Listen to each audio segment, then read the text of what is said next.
এমন কোনো কিছু চাওয়া যাবে না পৃথিবীর সৃষ্টি জগতের কাছে যেটা দেওয়ার ক্ষমতা তার নাই, এমন কোনো কিছু চাওয়া যাবে না, তাহলে শিরক হয়ে যাবে। যারা জেনে শুনে বুঝে আল্লাহ সুবহানাহু ওয়া তাআলাকে বাদ দিয়ে অন্য কোন সৃষ্টির কাছে প্রার্থনা করে, দোয়া করে, যদি এরকম হয় তাহলে তার ঈমান নষ্ট হয়ে যাবে। 3 নম্বর কারণ হচ্ছে আল্লাহ সুবহানাহু ওয়া তাআলা এবং নিজের মধ্যে ভায়া বা মাধ্যম সাব্যস্ত করা এবং তাদের নিকট শাফাআত কামনা করা। জান্নাত পাওয়ার জন্য বা আল্লাহকে পাওয়ার জন্য আপনি মাধ্যম ধরেছেন, ভায়া গ্রহণ করেছেন। কিভাবে? আপনার যুক্তি হলো, আপনার বক্তব্য হলো, প্রধানমন্ত্রীকে পেতে হলে প্রথমে চেয়ারম্যান ধরতে হয়, পরে এমপি ধরতে হয়, পরে মন্ত্রী ধরতে হয়। তাদের মাধ্যম ছাড়া স্বয়ং এই প্রধানমন্ত্রীর সাক্ষাৎ লাভ করা সম্ভব হয় না। তদ্রূপ আল্লাহ সুবহানাহু ওয়া তাআলাকে পেতে হলো দুনিয়ার মধ্যে ভায়া গ্রহণ করতে হবে, মাধ্যম ধরতে হবে। আর সেই মাধ্যমগুলো হলো পীর, বুজুর্গ, ওলি, আউলিয়া, দরবেশ। তাদেরকে ধরা ছাড়া জান্নাত পাওয়া যাবে না, আল্লাহর নৈকট্য পাওয়া যাবে না। এই বিশ্বাস যদি কারো ঈমানের মধ্যে থাকে তাহলে ঈমান শেষ, একেবারে ঈমান বরবাদ হয়ে যাবে। সূরা তাওবার 31 নং আয়াতে আল্লাহ বলেছেন, ইত্তাখাযু আহবারাহুম ওয়া রুহবানাহুম আরবাবাম মিন দুনিল্লাহ। তারা আল্লাহকে বাদ দিয়ে তারা তাদের পীর, বুজুর্গ, ওলি, আউলিয়া, দরবেশ, আলেম ওলামাদেরকে তারা তাদের রবের মতো করে তারা বানিয়ে নিয়েছে। রবের সাথে যেরকম সম্পর্ক রাখার কথা ছিল, ওই সম্পর্ক রবকে বাদ দিয়ে তারা সেই সৃষ্টির সাথে, আলেম ওলামার সাথে, পীর, বুজুর্গ, ওলি, আউলিয়া, দরবেশের সাথে তারা রবের মতো করে সম্পর্ক রাখে। তারা ওদেরকে রবের মতো করে বানিয়ে নিয়েছে।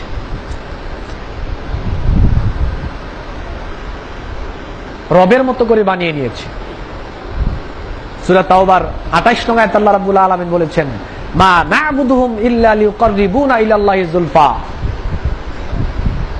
তারা বলে আমরা তো তাদের ইবাদত করি না, তবে হ্যাঁ আমরা শুধুমাত্র আল্লাহ সুবহানাহু ওয়া তাআলার নৈকট্য লাভের জন্য, আল্লাহর ভালোবাসা পাওয়ার জন্যই তো আমরা তাদের ইবাদত করি। নাউযুবিল্লাহি মিন যালিক।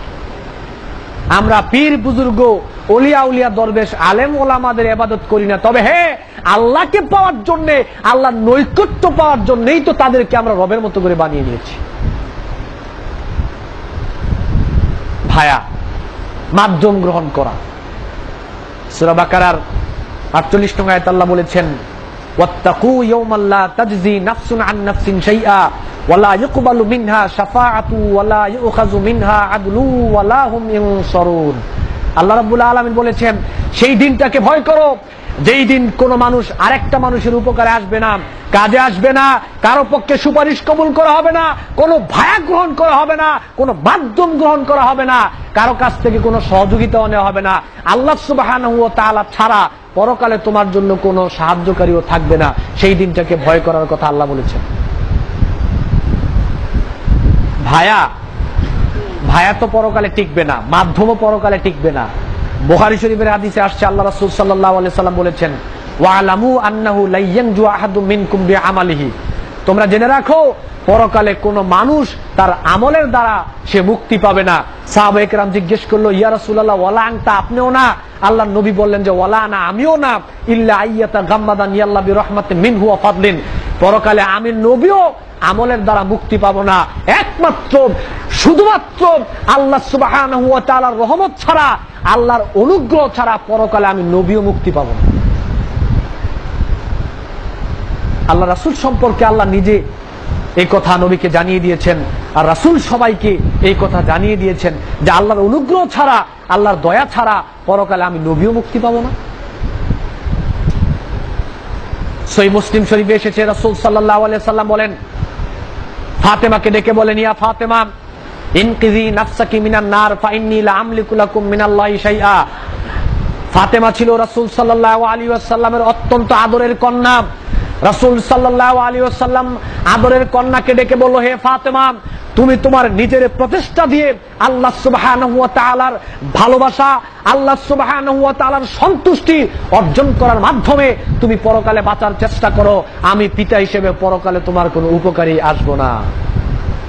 নবী তার মেয়েকে বলল, পরকালে নবী তার মেয়ের কোনো উপকারে আসবে না, সেইখানে আপনি কিসের ভায়া, কিসের মাধ্যম গ্রহণ করার চেষ্টা করছেন যে তারা আপনাকে পরকালে পার পেয়ে দিবে, তারা আপনাকে পরকালে পার করে দিবে? কিভাবে এটা সম্ভব? এটা তো সম্ভব হওয়ার কথা না। সূরা আবাসার 33 এবং 34 নং আয়াতে আল্লাহ বলেছেন, ইয়াউমা ইয়াফিরুল মারউ মিন আখিহি ওয়া উম্মিহি ওয়া আবিহি ওয়া সাহিবাতিহি ওয়া বানি লিকুল্লি ইমরিন মিনহুম, যাদেরকে আপনি ভায়া হিসেবে গ্রহণ করছেন, যাদেরকে আপনি মাধ্যম হিসেবে গ্রহণ করছেন যে তারা পরকালে আপনাকে মুক্তি দিয়ে দিবে, পার করে দিবে, তাদের সম্পর্কে এবং আমাদের সম্পর্কে, গোটা সৃষ্টিকুল প্রাণী জগৎ মানুষ যারা রয়েছে তাদের সম্পর্কে আল্লাহ রাব্বুল আলামিন বলেছেন, আমি ভায়া এবং মাধ্যমদেরকে লক্ষ্য করে বলছি, সেই দিন ওই ভায়া এবং মাধ্যম, পীর বুজুর্গ, আলেম ওলামা, অলি আউলিয়া দরবেশ, ওই পীর বুজুর্গ, অলি আউলিয়া, আলেম ওলামা দরবেশ, তারা তাদের স্ত্রীকে রেখে পালাবে, স্ত্রী তাদেরকে রেখে পালাবে, তারা সন্তানকে রেখে পালাবে, সন্তান তাদেরকে রেখে পালাবে, বন্ধু তাদেরকে রেখে পালাবে, তারা বন্ধু রেখে পালাবে। একজন মানুষ সেদিন কোন মানুষের কাজে আসবে না। ইয়াউমা লা তামলিকু নাফসুন লিনাফসিন শাইআ, সেই দিন কোন মানুষ আরেকটা মানুষের কাজে আসবে না, কোন মানুষ কোন মানুষের উপকারে আসবে না। সেই দিনটাকে আপনি কিভাবে মূল্যায়ন করলেন? সেই দিন আপনার ভায়া, আপনার মাধ্যম আপনার উপকারে আসবে? এটা তো হতে পারে না। যাকে ভায়া বা মাধ্যম হিসেবে আপনি গ্রহণ করছেন সেই তো তার স্ত্রী সন্তান রেখে পালাবে। তো স্ত্রী সন্তান রেখে যদি সে পালায়, আপনার বাড়ি এখানে কিসের আপনি সলিমউদ্দিন আর কলিমউদ্দিন? হ্যাঁ, দলিল আছে। দলিল কি? ইবনে মাজার মধ্যে আসছে, ওসমান ইবনে আফফান রাদিয়াল্লাহু তাআলা আনহু থেকে বর্ণিত, ইয়াশফাউ ইয়াউমাল কিয়ামাতি সালাসা, পরকালে 3 শ্রেণীর মানুষ আল্লাহর কাছে শাফায়াত করতে পারবে। 3 শ্রেণীর মানুষ, আল আম্বিয়া সুম্মাল উলামা সুম্মা শুহাদা। 1 নাম্বার হলো নবীগণ পরকালে আল্লাহর কাছে শাফায়াত করার অধিকার রাখবেন, আল্লাহ তাদেরকে অধিকার দিবেন। নবীগণ, এরপরে শহীদগণ এবং ওলামায়ে কেরাম। এখানে একটা ভুল ব্যাখ্যা করা হয়, আজকে আমাদের সমাজের মানুষের সামনে এই ভুল ব্যাখ্যা তুলে ধরা হয়েছে। এই ওলামায়ে কেরাম মানে হলো যার গায়ে জামা থাকবে, পাঞ্জাবি থাকবে, পায়জামা থাকবে, জুব্বা থাকবে, পাগড়ি থাকবে, টুপি থাকবে, রুমাল থাকবে, দাড়ি থাকবে, বোঝানো হয় যে এই সমস্ত আলেমরাই সেদিন শাফায়াত করতে পারবে। নাউযুবিল্লাহি মিন যালিক। ওলামা বলতে এটা বোঝানো হয় নাই। ওলামার সংজ্ঞা হলো যে ব্যক্তি আল্লাহ সুবহানাহু ওয়া তাআলা সম্পর্কে যতটুকু জানবে এবং আল্লাহ সুবহানাহু ওয়া তাআলাকে যে যত বেশি মেনে চলবে, সেই হলো ওলামা। ওলামা হওয়ার জন্য পাঞ্জাবি, জুব্বা, পাগড়ি, টুপি এইগুলো শর্ত নয়। ওলামা হলো তারা যারা আল্লাহ সুবহানাহু ওয়া তাআলা সম্পর্কে অধিক জানে এবং অধিক মানে, তারাই হলো ওলামা, তারাই আলেম। আচ্ছা, আপনার যুক্তির খাতিরে সামান্য সময়ের জন্য আমি মেনে নিলাম যে আপনার ওই পীর বুজুর্গ, ওলিয়া উলিয়া দরবেশি মেনে নিলাম কিছুক্ষণের জন্য যে ওই হলো আপনার হে হাদিসের ওলামা, মেনে নিলাম। এখন আপনার তাকে আপনি ভায়া গ্রহণ করেছেন, মাধ্যম গ্রহণ করেছেন, সে আপনার জন্য সুপারিশ করবে, শাফায়াত করবে, ঠিক আছে, মেনে নিলাম কিছুক্ষণের জন্য সে আপনার জন্য শাফায়াত করবে। আচ্ছা ঠিক আছে, এখন আপনাকে একটা প্রশ্ন করি, ওই ভায়া বা ওই মাধ্যম, পীর বুজুর্গ, সে জান্নাতি না জাহান্নামী? এটা কি আমরা জানি? বলেন সবাই, জানি? তাহলে সে যদি জাহান্নামী বা জান্নাতি আমরা নাই জানি, সে যদি জান্নাতি না হয় তাহলে আপনার জন্য শাফায়াত করবে কিভাবে? আগে তো তাকে জান্নাতে যেতে হবে, জান্নাতে না গিয়ে আপনার জন্য শাফায়াত করবে কিভাবে? প্রথম প্রশ্ন। আচ্ছা, ধরে নিলাম যুক্তির খাতিরে, ধরে নিলাম যে সে জান্নাতি, ধরে নিলাম জান্নাতে গেল, আল্লাহ তাকে জান্নাত দিল, এখন সে আপনার জন্য সুপারিশ করবে। কয়জন সুপারিশ করবে?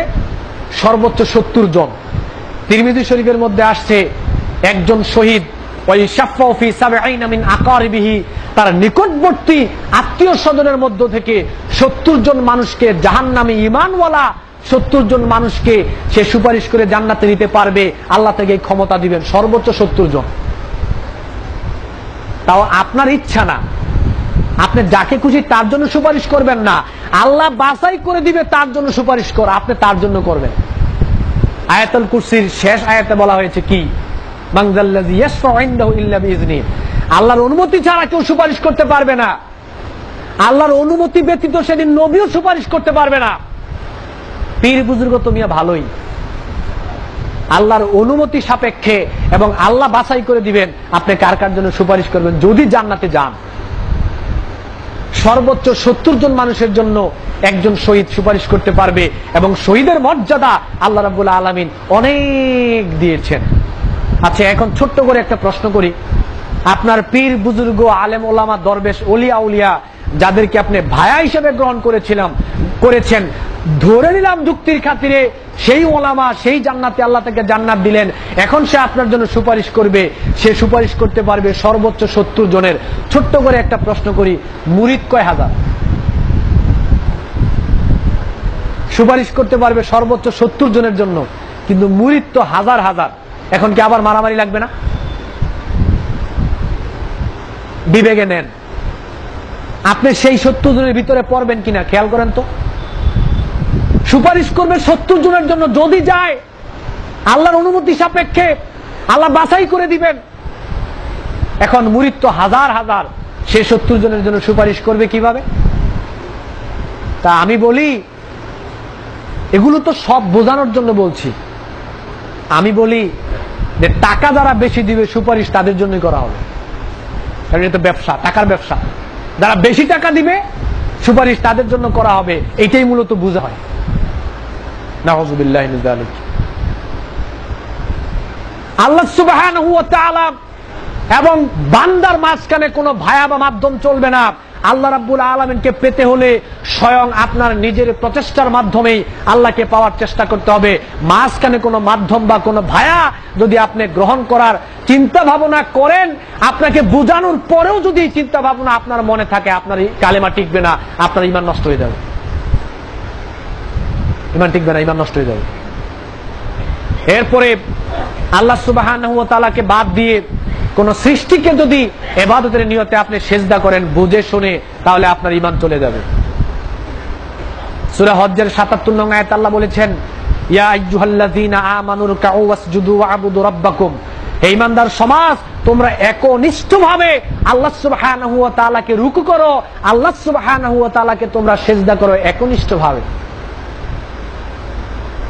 তিরমিজি শরীফের মধ্যে এসেছে, মুসলিমের রওয়ায়াতে আসছে, রিয়াদুস সালিহিনের প্রথম খণ্ডে আছে যে লা ইউসলিহু লিরাজুলিন আইয়াসজুদা লিআহাদিন। একজন মানুষের জন্য এটা জায়েজ নাই, এটা শুদ্ধ হবে না, এটা ঠিক হবে না যে সে একজন মানুষকে সিজদা করবে, একটা সৃষ্টি হয়ে আরেকটা সৃষ্টিকে সিজদা করবে, এটা তার জন্য জায়েজ হবে না। লাউ কুনতু আমিরান আইয়াসজুদা লিআহাদিন লা আমারতুল মারআতা আন তাসজুদা লিজাওজিহা।